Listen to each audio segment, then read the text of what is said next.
नमस्कार, श्री स्वामी समर्थ. आज आपण बनवणार आहोत कढीपत्त्यापासून हेल्दी रेसिपी, पौष्टिक आणि टेस्टी रेसिपी. त्याच्यासाठी मी एक मोठा बाउल भरून कढीपत्ता घेऊन घेतलेला आहे आणि ह्या कढीपत्त्याला चांगलं स्वच्छ असं 2-3 पाण्यांनी धुवून घेतलेलं आहे. हे बघा, चांगलं असं धुवून घेतलेलं आहे कढीपत्ता. ही रेसिपी खूप छान बनते, टेस्टी बनते आणि पौष्टिकता आहेच. तर चला तर मग आपण आता सुरुवात करूया रेसिपीला. मी आता एक मिक्सरचं भांडं घेऊन घेतलेलं आहे. त्याच्यामध्ये मी आता कढीपत्ता बाकीचा टाकून घेत आहे. अर्धा कढीपत्ता याच्यामध्ये टाकून घ्यायचा आहे आपल्याला. हे बघा, थोडा कढीपत्ता टाकून घेतलेला आहे मी. याच्यामध्ये आता बाकीच्या वस्तू टाकून घेऊया. हे 5-7-8 मिरची आहेत आणि 2 लसूणच्या कांड्या घेतलेल्या आहेत मी, त्या सोलून घेतलेल्या आहेत. मोठं आल्याचं तुकडं, त्याला स्वच्छ असं वरची कात काढून घेतलेली आहे. ह्या बाकीच्या मिरच्या उरू दिलेल्या आहेत मी. आणि आलं छोटे छोटे चिरून घेतलेले आहे, 4 तुकडे करून घेतलेले आहेत. मोठे केले तरी चालेल. अर्धा लसूण याच्यामध्ये टाकून घ्यायचा आहे. परत कढीपत्ता टाकायचा आहे याच्यामध्ये. वरून दाबून असं कढीपत्ता टाकून घ्यायचा आहे, जेवढा मावेल तेवढा. आणि याच्यामध्ये आपल्याला पाणी टाकून घ्यायचं आहे. 1 ग्लास पाणी घेतलेलं आहे मी आणि त्याच्यामधून थोडं पाणी टाकून घेतलेलं आहे. आता आपण मिक्सरचं भांडं लावून घेऊया आणि मिक्सरमधून दळून घेऊया हे सगळं. हे बघा, हे सगळं दळून झालेलं आहे हे बघा, किती छान असं बारीक वाटलं गेलं. थोडं थोडं पाणी टाकून दळून घ्यायचं आहे आपल्याला. मी एक अंदाजेच पाणी टाकून दळून घेतलेलं आहे. तुम्ही जर दळाल तर थोडं थोडं टाकून दळा, जेणेकरून तुमचा अंदाज बरोबर राहील. आता मी हे एक मोठ्या भांड्यामध्ये काढून घेत आहे. हे बघा, किती छान असं हिरवंगार वाटण झालं आपलं. हे बघा, आता आपण परत त्याच भांड्यामध्ये बाकीचे पानं टाकून घेणार आहोत कढीपत्त्याचे. ही खूप पौष्टिक रेसिपी आहे. कढीपत्ता आपण खात नाही. बरेच जण, लहान मुलं, मोठे माणसं असे कढीपत्ता खात नाही. म्हणून आपण जर अशा रेसिपी बनवल्या तर सगळे कढीपत्ता खातील.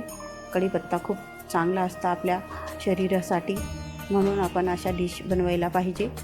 हे बघा, मी सगळा कढीपत्ता टाकून घेतलेला आहे भांड्यामधला. आता बाकीच्या मिरच्या 5-6 मिरच्या आहेत, ह्या आपण टाकून घेत आहे मी त्याच्यामध्ये मिक्सरच्या भांड्यामध्ये.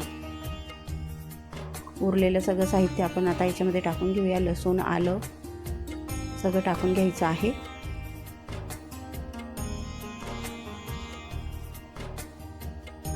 हे बघा, लसूण उरलेलं याच्यात टाकून घेतलेलं आहे. बाकी सगळं आपण याच्यात टाकून पाणी टाकून परत मग वाटून घ्यायचं आहे मिक्सरमधून. अर्धा ग्लास पाणी वापरलं मी हे दोघं वाटण करताना. हे बघा, परत आपल्याला हे वाटून घ्यायचं. हे बघा, माझं वाटून झालं मिक्सरमधून. पेस्ट आपली छान तयार झाली. आपण हे भांड्यामध्ये काढून घेऊया. सगळं काढून घ्यायचं आहे भांड्यातलं. हे बघा, आणि थोडंफार जे मिक्सरला लागलेलं असेल त्याच्यात थोडं पाणी टाकून बाजूला ठेवून द्यायचं आहे आपल्याला. जर आपल्याला पुढे पाण्याची गरज लागली तर आपण तेच पाणी वापरणार आहोत याच्यामध्ये.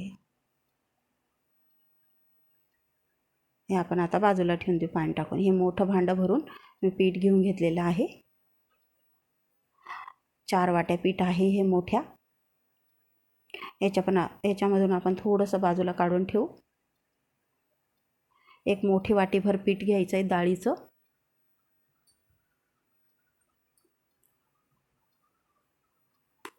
अर्धी वाटी तांदळाचं पीठ घ्यायचं आहे. याच्यातून पण थोडंसं उरवून ठेवू आपण. पीठ मळताना जर पातळ वाटला आपल्याला तर आपण त्याच्यात ते दोघी पीठ टाकूया. आता हे ओवा घेऊन घेतलेला आहे मी 1 चमचाभर. 2 चमचे जिरं पावडर आहे हे. 2 चमचे तीळ आहेत. मीठ आहे 2 चमचे. याच्यामध्ये चवीप्रमाणे टाकून घ्यायचं आहे आपल्याला.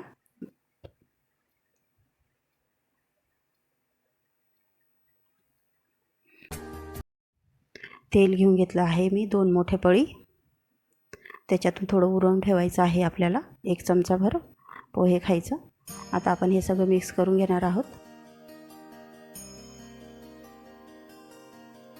सगळं मिक्स करून घ्यायचं आहे आपल्याला. हे बघा, एकजीव करून घेऊ. मस्त सगळं लागून जायला पाहिजे सगळ्या पिठाला मसाला.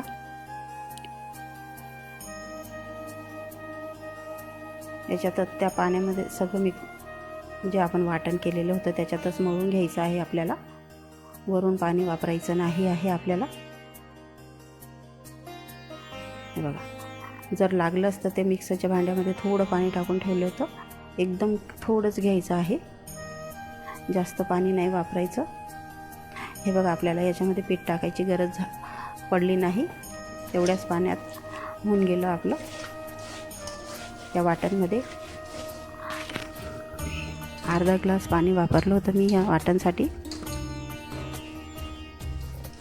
तेवढं भरपूर झालं. पीठ अगदी घट्ट मळायचं आहे,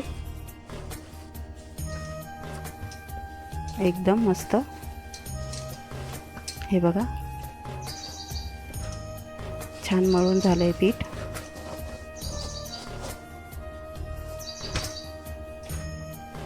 हे पाणी लागलं नाही आपल्याला आता नंतर.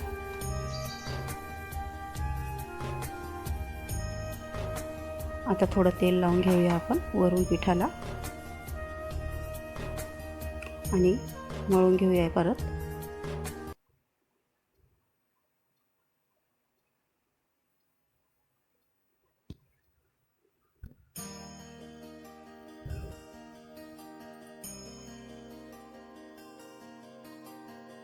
हे बघा, छान मळून झालं आपलं पीठ.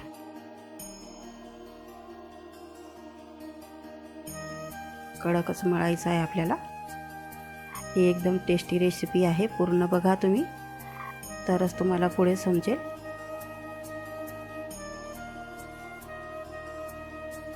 खूप छान रेसिपी आहे. एक पोळपाट घेऊन घेतलेला आहे मी. त्याला ते उरलेलं तेल आता आपण लावून घेऊया थोडं. आपल्याला लगेच लाटून घ्यायचं आहे. एक गोळा घेऊन घेतलेला आहे मी आणि आपण लाटून घेऊया लगेच. बाजूला ठेवायची गरज नाही आपल्याला. आपण याची एक मोठी पोळी लाटून घेऊया. हे बघा, तुम्हाला कशी छोटी मोठी पोळी लाटायची तशी तुम्ही लाटू शकता. मी मोठी लाटून घेते, लवकर होऊन जातं आपलं याच्याने.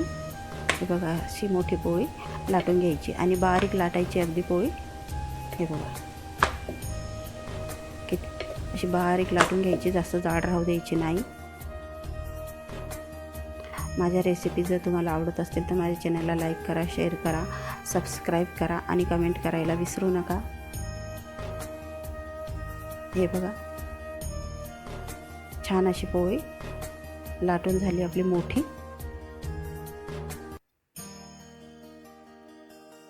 बारीक लाटून घ्यायची आहे. आता आपण चाकूनी बारीक काप करून घेणार आहे, बारीक कट लावून घेणार आहे यांना पोळीला. हे बघा, असे बारीक कट लावून घ्यायचे आहे पूर्ण पोळीला. आता मी गॅसवर कढाई ठेवून दिलेली आहे तापायला. त्याच्यात तेल टाकून घेतलेलं आहे. तेल गरम करायला ठेवून दिलेलं आहे.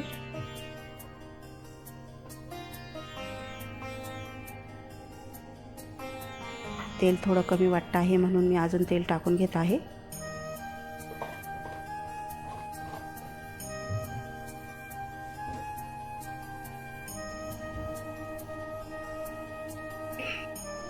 तेल गरम झालं आहे की नाही आपण चेक करून घेऊया. त्याच्यात एक तुकडं टाकून बघूया. मोठी पोळी लाटल्यावर आपल्याला कट करून घ्यायची आहे आणि त्याला मधून एक कट करून घ्यायचा आहे. मोठे मोठे राहणार नाही त्याच्याने. हे बघा, आपलं तेल गरम झालेलं आहे. आपण आता हे सगळे टाकून घेऊया त्याच्यामध्ये. तेल गरम झाल्यावर आपल्याला गॅस कमी करून द्यायचा आहे.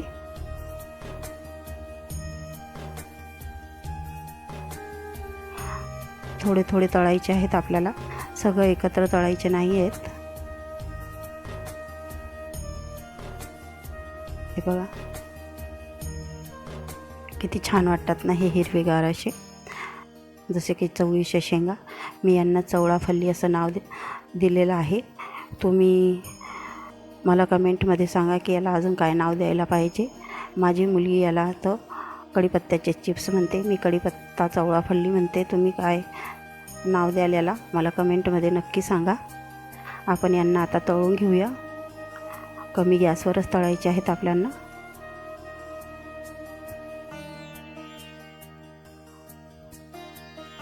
एकदम छान लागते ही रेसिपी. हे बघा आपले तळले गेलेले आहेत, हिरवेगार असे, म्हणून मी यांना चवळाफल्ली म्हणते. हे बघा काढून घेऊया आपण तेल नितरवून.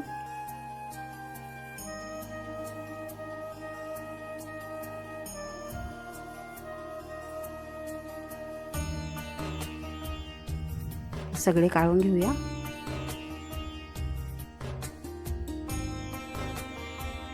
हे बघा हे असे तळून झाले आपले. परत टाकून घेतलेले आहे मी. थोडे थोडे टाकून तळून घ्यायचं आहे आपल्याला. हे बघा एकदम मस्त हिरवेगार दिसतात. ही रेसिपी खूप छान आहे, टेस्टी लागते. आणि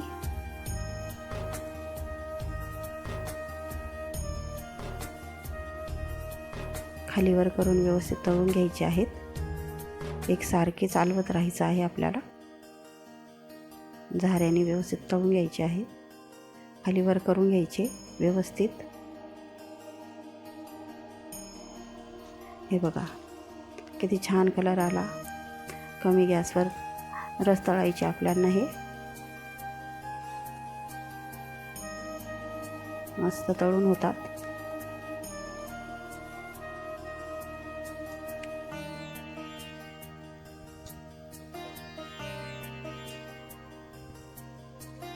काढून घेऊया तेल नितरवून.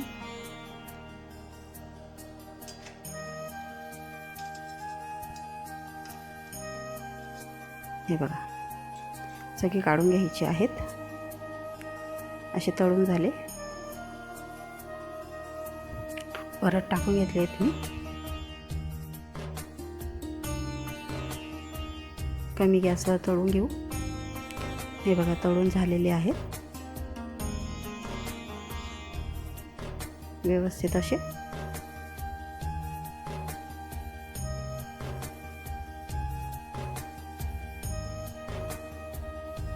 काढून घेऊया आपण. जर डिटेलमध्ये दाखवलं असतं तर रेसिपी मोठी झाली असती.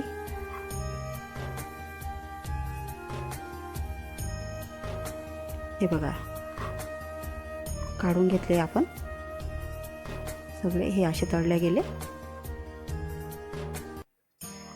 टिश्यू पेपरवर काढून घ्यायचे आहेत सगळ्यांना आपल्याला. आणि एक भांड्यामध्ये काढून घेत आहे मी आता. सगळे तळले गेले माझे.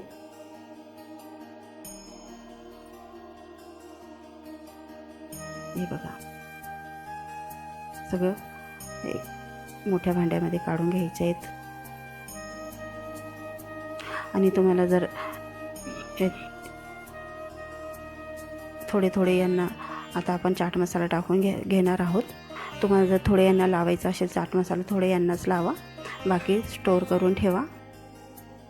नंतर लावलं तरी चालतं.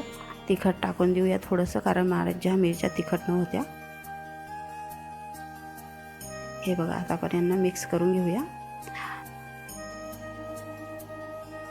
चाट मसाल्याने एकदम छान टेस्ट येते याची.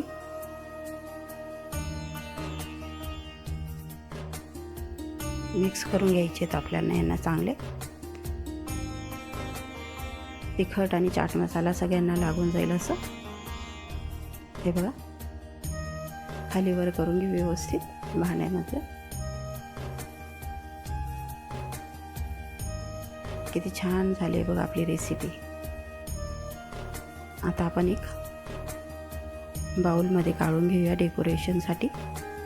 मिक्स करून झालेत आपले. तर माझी रेसिपी तुम्हाला कशी वाटली कमेंट करून नक्की सांगा. धन्यवाद.